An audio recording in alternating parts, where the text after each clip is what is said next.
Hello, I'm Eric Video, and we're here in San Diego, Ken O'Keefe's hometown, and he's been invited here from the San Diegans for 9/11 Truth, and he gave a lecture just recently here, and we're going to talk to Ken about the world situation.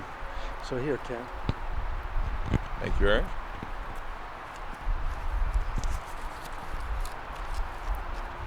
It was more than 14 years ago that 9/11 happened. Since then, citizens have done their own investigating of that crime.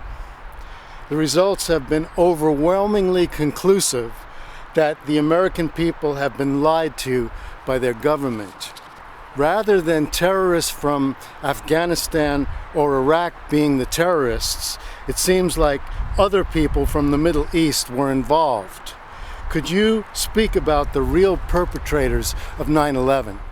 Well, there are certain things that we know that are simply indisputable with regard to 9/11, and some of the key things that I think it's imperative for people to know is, for one, Larry Silverstein, Frank Lowy. What they did when they purchased the lease on the Twin Towers is simply astounding, quite frankly.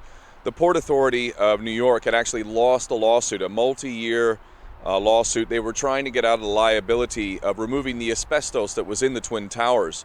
And after years and years and years of litigation, in 2001, the Port Authority lost this case, and they were found liable for the removal of the asbestos that was estimated to cost in the billions.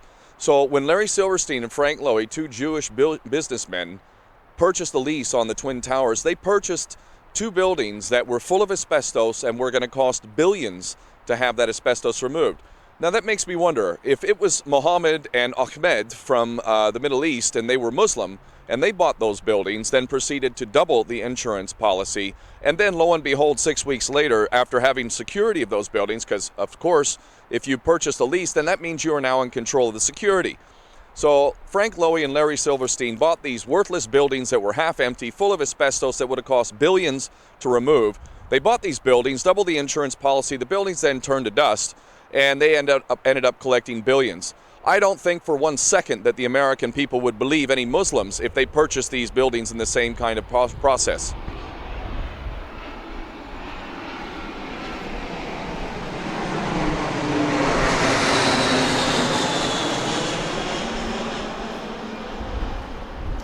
Aside from Frank Lowy and Larry Silverstein, the only people that were arrested on 9/11 were in fact Israelis, Jewish Israelis, who were caught filming the event, and it was a suspicious behavior that caused one of the people in the area to call the police and say, I've got these people that are sitting here filming the event, 9/11 as it's happening, and they're high-fiving each other and dancing around and celebrating. This has been acknowledged on Israeli television that these Israeli agents had foreknowledge. They admitted on Israeli television that they were forewarned and were told to go and film the event. We were taken for another round of questioning, this time related to our allegedly being members of Mossad. The fact of the matter is, we are coming from a country that experiences terror daily. Our purpose was to document the event. So this is not disputable. They were amongst the other Israelis who were arrested on 9/11, some of whom were caught in vans with explosives in the vans. George Washington Bridge. Indeed, George Washington Bridge. And there were more than one set of Israelis that were actually caught with explosives in their vehicles. So the only people arrested on the day were actually Israelis. And funny enough, when they were arrested by the police, there was anonymous calls on the day where very suspiciously reports were being made of people who looked suspicious around the George Washington Tunnel, who looked like, and this is a quote, Palestinians. So what does a Palestinian look like? And now, if you're an Israeli Mossad agent and you're using the motto of thou shalt, by way of deception, thou shalt do war, this makes sense that you would be blaming somebody who's not guilty, Palestinians, for a crime that you yourself are committing. Israeli Mossad are known for false flags, and it's clear they had foreknowledge. They had explosives in their vehicles. They were arrested on the day. Many of them failed lie detector tests, and they were quietly deported by Michael Chertoff who was in charge of their release, quietly deported back to Israel. And yet the whole time we've been told that Muslims are responsible for this. And then let's look at the Muslims and how ridiculous this story is. First off, you've got a guy in a cave in Afghanistan, Osama Bin Laden, who according to French intelligence was seen in an American hospital in Dubai in July of 2001. So this CIA asset who's been working for Al-Qaeda. What is Al-Qaeda? It's nothing but a creation of the CIA functioning for the CIA. So Osama bin Laden, a guy who is apparently living in a cave in Afghanistan where you don't even have mobile coverage, is apparently masterminding some sort of operation with 19 hijackers, which includes a hijacker like Mohammed Atta, who was boozing it up in strip joints in Florida, snorting cocaine and going out with a stripper, which doesn't sound to me like a guy who's actually going to go out on a jihad and kill himself for the cause. Not only that, but none of these guys could fly these planes. It's been well accepted and acknowledged at this point. They were flying little one-engine Cessnas and Pipers. They're not qualified to fly these planes, especially with those types of maneuvers. And we can go on and on and on and on about this, but the bottom line is we see Israeli fingerprints all over this event, along with traitors in the U.S. government, and this is where the trail leads, very obviously, and that's in the public record. Never mind the destruction of evidence that occurred, there is no legitimate investigation. The 9/11 Commission report is a complete whitewash, it's a joke and an insult, and it doesn't even go into many of the issues that I'm mentioning here.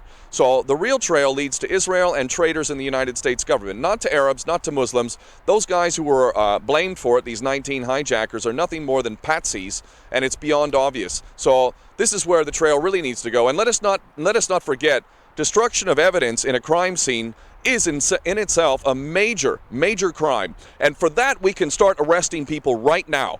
Critical evidence in any crime scene, the first thing you do is seal off the crime scene. You start to investigate forensically. None of that was done. Those who were in charge of that crime scene need to be arrested right now for destruction of evidence. That's not disputable. Now, we can get into exactly who did it and how it was done and whatnot, which is a little bit more difficult. But if we had a legitimate investigation from the get-go, we would have had the evidence by now to be able to not only indict but prosecute and convict these bastards who are responsible for this. Okay, Ken, I want to ask you this question. So why did they do 9/11? Well, it's very well laid out. In the Project for a New American Century, we find that these so-called neocons, which I find is really synonymous with Jewish Americans, Israeli Americans, the agenda of Israel is laid out very clearly in the Project for a New American Century, rebuilding America's defenses, clean break. You read these documents, and it laid out very clearly an agenda for the United States to achieve this goal of full spectrum dominance.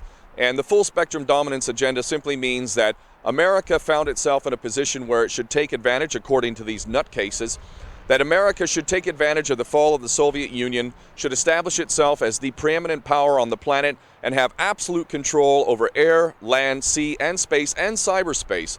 And the way to achieve this goal was to be able to secure some of the major energy reserves in key strategic areas around the world, including Afghanistan, the Caspian Basin, and whatnot. So these so-called neocons identified the former Soviet republics in the Caspian region with the stupendous amount of gas and oil reserves as key to controlling the world. So in order to secure that, a pipeline would need to be secured through Afghanistan to get all this stuff to market.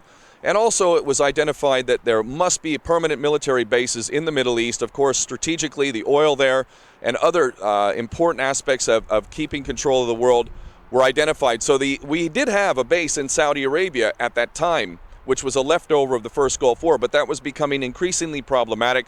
So Iraq was identified as a place not only to break up, but also to have permanent military bases. Now, the thing is that in this document, they said the American people, effectively what they said was the American people are too stupid to realize what an opportunity we have. And the only way that they would support these effectively wars of aggression, which are war crimes, quite frankly, the only way they would support such a thing is if there was a catalyst, some sort of, quote, new Pearl Harbor type event. Lo and behold, only just a few years after these documents were written, 9/11 comes. It was the biggest gift to the Jewish supremacist Zionists who wanted to break up Iraq. That was always identified, breaking up Iraq into several pieces and also surrounding areas. The real reason for all of these policies we see is for something called the Greater Israel Project. And every policy we see playing out in the Middle East right now is all about basically getting the Arabs and Muslims to bleed each other, to sow the seeds of sectarian hatred, to get the Arabs and Muslims to kill each other, to hate each other, to be divided into that fractured, weakened state for eventually for Israel to expand and become the next empire after America, because the American empire is being sacrificed right before our eyes. General Wesley Clark said that we're going to go and take out 7 countries in 5 years, starting with Iraq and then Syria, Lebanon, Libya, Somalia, and finishing off with Iran. Since then, Ukraine and Russia has been added to their list. Please talk to us about how close we are to World War III. Well, there are many people who would argue that we're already in World War III. It's just not full scale yet, and you can make a strong case for that. We haven't reached full scale World War III, but if the powers that be had their way, we would have already gone into Syria full scale. Somehow, some way, whether it's divine intervention or whatever, that has not happened as of yet. Syria was always a stepping stone to Iran, and it's hard to imagine that China and Russia could sit by and allow Iran to fall by the wayside like Iraq and Libya and others. So we've been very, very close, and I think people seriously indict ourselves collectively for collective insanity. I mean, we have been flirting with a third world war, a full-scale nuclear launch. We have come this close on many different occasions, not just the Cuban Missile Crisis, and for me, that's what it really boils down to. This is, in a word, unacceptable. Unacceptable. You and I, our children, future generations are all threatened by a bunch of psychopaths who, quite frankly, at this point, need a full-scale Third World War. And if you look at the policies, I don't know how anybody in their right mind could conclude anything other than these bastard prostitutes who are running our governments are following orders to carry us straight into a Third World War, especially when you look at Russia. I mean, the things that we're saying about Ukraine are beyond absurd. If we had an equivalent situation, and let's say that Russia was investing billions of dollars into Mexico to stir the shit, basically, and cause disruption in there, and then they had the kind of cross-border issues that have been going on in Ukraine, imagine how long it would have taken for the United States to start bombing Mexico. It wouldn't have been more than 5 minutes and we would have been bombing. You look at Russia, they've been extremely reserved. Keep it in mind that Ukraine is part of Russia, historically. So really what we see right now at this point in history is sort of two major opposing forces. Those of the powers that be, those who've been running the show, not just for decades, not even for centuries, but really, when we get back to the history of the world, we find that psychopaths have been in charge for literally millennia. And these psychopaths are competing with humanity. And what we have in this world right now is a rising of the consciousness of humanity in an unparalleled way. There is no example of this kind of consciousness rising. So what we have is this rising consciousness versus this incredible psychopathic behavior of the leaders. And ultimately, it's one of these two forces that's going to win out. And if the psychopaths win, you can rest assured they've got some underground compounds that are the size of cities. And I don't know about you, but I don't have my invitation yet. They have their invitations, and they're going to go underground, and they're that fucking crazy, excuse my language, that they're willing to set off a third world war and nuclear weapons so that we can all suck on it, basically, if we survive the radiation and whatnot, but they'll be underground. And this is, this is simply not disputable. So that's just how dangerous the situation is, and let's make no mistake about it. Those people who are in charge, if they're even people, those individuals are serious about setting off a third world war. All of the policies, when we look at it, only conclude one thing. That is, they want a third world war. And to be honest with you, I believe actually they're correct. That's about the only thing that could save them at this point. Because as humanity's consciousness is rising, eventually we're going to lift the veil and see exactly what is happening. In fact, more and more people are. Once you recapture the ability to think for yourself, all of this becomes really quite clear. You don't need to be a genius. I am not the smartest guy in the room. The stuff that I'm telling you right now is completely a matter of the public record. Anybody who wants to seek it can go find it. Everything I'm saying can be verified 100%. And we really do need to make a choice at this point in history. Are we going to carry on allowing these bastards to run the world and bring us to the brink and possibly a third world war? Or are we going to exercise our power and our consciousness and take a different path? In 1871, Albert Pike, Sovereign Grand Commander of the Scottish Rite, he spoke about 3 world wars. And he said the First World War might be brought about in order to permit the Illuminati to overthrow the power of the czars in Russia and of making that country a fortress of atheistic communism. The divergences caused by the agents of the Illuminati between the British and the German empires will be used to foment this war. At the end of the war, communism will be built and used in order to destroy the other governments and weaken their religions. The Second World War must be fomented by taking advantage of the differences between the fascists and the political Zionists. This war must be brought about so that Nazism is destroyed and political Zionism is made strong enough to institute the sovereign state of Israel in Palestine. During the Second World War, international communism must become strong enough in order to balance Christendom, which would then be restrained and held in check until the time when it would be needed again for the final social cataclysm. And then finally, we get to World War III. The Third World War must be fomented by taking advantages of the differences between the agents of the Illuminati, between the political Zionists and the leader of the Islamic world. The war must be conducted in such a way that Islam, the Muslim Arabic world, and political Zionism, the State of Israel, mutually destroy each other.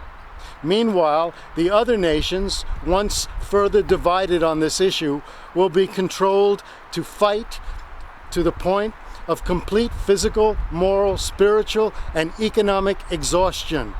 We shall unleash the nihilists and the atheists, and we shall provoke a formidable social cataclysm which in all of its horror will show clearly to the nations the effect of absolute atheism, the origin of savagery and of the most bloody turmoil. Then, everywhere, the citizens obliged to defend themselves against the world minority of revolutionaries will exterminate those destroyers of civilization. And the multitude, disillusioned with Christianity, whose deistic spirits will form that from that moment will be without compass or direction, anxious for an ideal, but without knowing where to render its adoration, will receive the true light through the universal manifestation of the pure doctrine of Lucifer. Brought finally out from the public view, this manifestation will result from the general reactionary movement which will follow the destruction of Christianity and atheism, both conquered and exterminated at the same time. Can you comment on what is supposedly said by Albert Pike? The way I look at Albert Pike is kind of like the way I look at those who are waiting for Armageddon and the second coming of Christ. I don't believe that these are absolutes at all. It's clear that what Albert Pike said is basically played out to the T in terms of World War I, World War II, and many of the aspects of what he was predicting in World War III we see playing out right before us. But to me, Albert Pike is more like a connected tool than any kind of real genius. The powers that be have had long-term plans throughout their existence. They've always made long-term plans. You have to give them some credit for that. I mean, they lay things out way off into the distance. So they have an agenda, and we see that a lot of their agenda has come forth just as they had planned it. But there are many aspects of their plan which aren't actually working to plan at all. In fact, we look in Europe right now, I mean, there's going to be a vote in the UK about removing themselves from the EU, and this referendum is looking like it's going to happen. Certainly, if the vote of the people is respected, you will see many countries who are going to remove themselves from the EU. Greece is on the brink. Portugal is sick and tired of it, just got a new government in, very much like Syriza in Greece as well. They've been elected on the platform of no austerity. People are resisting. They're becoming more aware, and they're not going to take it much longer. Now, one of the key linchpins of this whole agenda of the New World Order, the one world government, is the European Union. If that starts falling apart, that's one of their key elements right there. And we see that falling apart. So for all the things that they've managed to make true, the creation of the United Nations and, some tool for a never-ending war and so many other aspects of their plans, we see things not going according to plan. I believe that free will is the real determining factor here. We can be manipulated left, right, and center, and we have historically been manipulated, but if there's one thing that you can say for sure, 9/11 was actually a great gift in terms of raising people's awareness about how false flags are continuously used to manipulate us into never-ending war. Now people are so aware of false flags that ultimately you've got millions of people dissecting every new false flag that comes. So many of their plans, while they have happened according to the plan, many of these things are not. And ultimately, the powers that be are shitting themselves.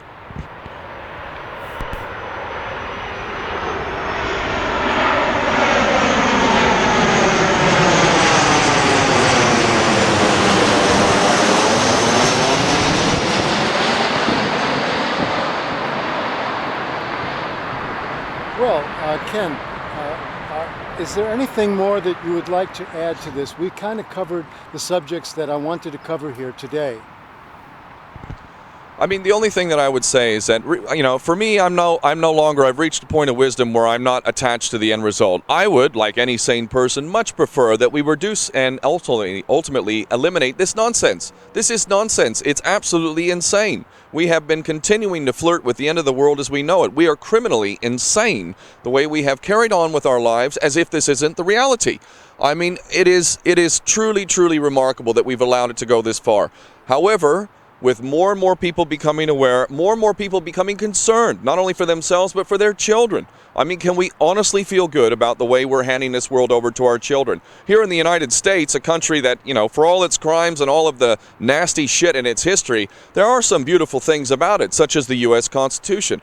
Flawed document as it is, it's a hell of an improvement over what we have now with these traitors who have put their hand up under oath and sworn to uphold the U.S. Constitution and have defied that to such a level that they can easily and should be charged and convicted of treason. These people should be arrested and thrown in prison for a long time for their treasonous acts. Now, the U.S. Constitution is something that the American people could decide to put back in place.